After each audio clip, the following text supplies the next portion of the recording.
It is Tuesday, September 23rd. This is The Warning.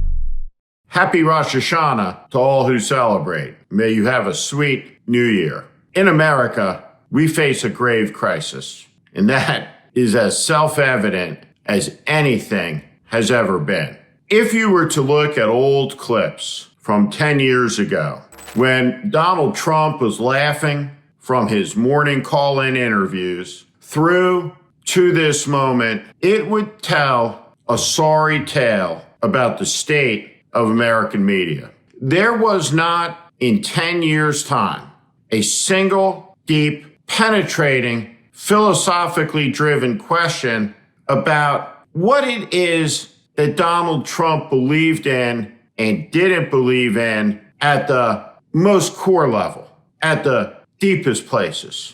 And as it turns out, Donald Trump is filled with hate, and Donald Trump doesn't believe in liberty and doesn't believe in freedom. Erica Kirk forgave Charlie Kirk's killer, but when she embraced Donald Trump and laid her head upon his breast, it was an embrace with the devil. And his administration of criminals and crackpots and conspiracy theorists is fascist, and it's a danger to the republic. Starting with this guy, the thug, Tom Homan. This cheap, rancid criminal is taking $50,000 in cash stuffed bags while calling gardeners and maids and hardworking family people criminals. It's shameful.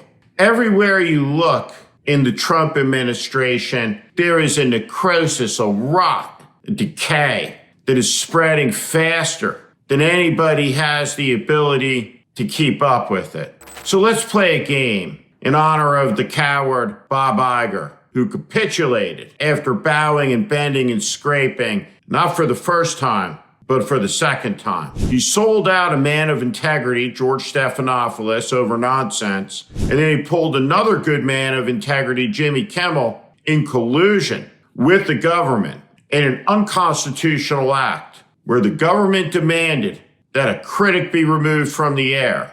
The Trump regime said Jimmy's next, and Jimmy was next. And Bob Iger put the knife in his back because he's a moral coward. And perversely, that coward is married to, you guessed it, the head of the free speech program, the USC Annenberg School of Communications, the former CNN anchor Willow Bay. And together, they'll be hosting a First Amendment soiree defending freedom of speech in their Brentwood backyard very soon, according to news reports. But in honor of the coward Bob Iger, mirror, mirror on the wall, who is the greatest whack job of them all? Kristi Noem. Here's the latest cover. The Homeland Security Secretary is self-evidently, from the interview, a sociopathic narcissist, a very sick and disordered person who's having an open-air affair with Trump thug Corey Lewandowski, and now they live in the Coast Guard's commandant's house together inside the Washington Navy Yard. The perfect, happy couple. But is she the greatest whack job of them all? Mirror, mirror on the wall, who's the greatest Trump whack job of them all? There's Pete Hegseth. Yes, Pete Hegseth is a credibly accused rapist, and Pete Hegseth, thrice married, is a drunk, Champagne Pete, and he is trailed around the Pentagon everywhere by his third wife, Jenny, a former Fox News producer, who built his makeup room, who built his TV room. And this is the Secretary of Defense, a buffoon and a clown, in the video content that he put out desecrating the Lord's Prayer. Our Father, who art in heaven, hallowed be thy name. Thy kingdom come, thy will be done, on earth as it is in heaven. Give us this day our daily bread, and forgive us our trespasses, as we forgive those who trespass against us. And lead us not into temptation, but deliver us from evil. For thine is the kingdom, and the power, and the glory, forever and ever. Amen. But mirror, mirror on the wall, who's the greatest whack job of them all? Oh, Tulsi Gabbard. Well, she's certainly a whack job. She's a cult member, a Hindu yoga surfing cult with an abusive cult leader for real. The incompetent Russian stooge, useful idiot, now the director of national intelligence, perversely, somebody who doesn't have the ability to know what's real, what's fake, a grave danger to the American people. But none of these people seem like they sit at the right hand of Trump as the greatest whack job of them all, though all of them are very great whack jobs. Mirror, mirror on the wall, who's the greatest whack job of them all? Oh, Robert Kennedy, of course. Let's watch. That's one of the canards that has been promoted by the industry for many years, that it's changed diagnostic criteria, better recognition.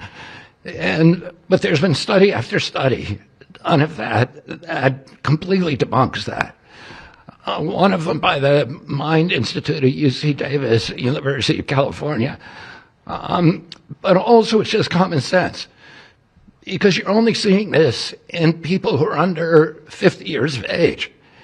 If it were better recognition or diagnosis, you'd see it in 70-year-old men. I've never seen this happening in people my age. I've never seen a case of full-blown autism, and that means profound autism. I want to be very careful. Head-banging, stimming, toe-walking, nonverbal, non-toilet trained. I've never in my life seen a 70-year-old man who looks like that. You're only seeing it in the kids. It's an epidemic. Do you get it yet? Oh, yes. Makes perfect sense. How has it been the case this whack job has been given power over life and death, diseases that will be brought back to life because of him, the suffering that will occur because of him? It is a marvel of the age. Look at these people. What they represent is death and hate and misery, fascism. They despise America. They hate its values, concept of freedom. And so in closing, let me leave you today with the words of Stephen Miller from the fascist Nuremberg rally disguised as a memorial service in Phoenix. Defeat the dark. We will prevail over the forces of wickedness and evil. They cannot imagine what they have awakened. They cannot conceive of the army that they have arisen in all of us. Because we stand for what is good, what is virtuous, what is noble. And to those trying to incite violence against us, those trying to foment hatred against us, what do you have? You have nothing. You are nothing. You are wickedness, you are jealousy, you are envy, you are hatred. You are nothing. You can build nothing. You can produce nothing. You can create nothing. We are the ones who build. We are the ones who create. We are the ones who lift up humanity. You thought you could kill Charlie Kirk? You have made him immortal. You have immortalized Charlie Kirk. And now millions will carry on his legacy. And we will devote the rest of our lives to finishing the causes for which Charlie gave his last measure of devotion. You cannot defeat us, you cannot slow us, you cannot stop us, you cannot deter us. We will carry Charlie and Erica in our heart every single day and fight that much harder because of what you did to us. You have no idea the dragon you have awakened. You have no idea how determined we will be to save this civilization, to save the West, to save this republic. And I'll let it stand today as the warning. What you are hearing is the language of a Nazi. Make no mistake about it. Nazis have always been and will always be as deadly a virus as there ever can be. I'm Steve Schmidt. This is The Warning. I invite you to join this community where I promise to be honest, blunt, and direct about what is happening in this country. America is in crisis. Follow and subscribe to this channel and on Substack. Thank you.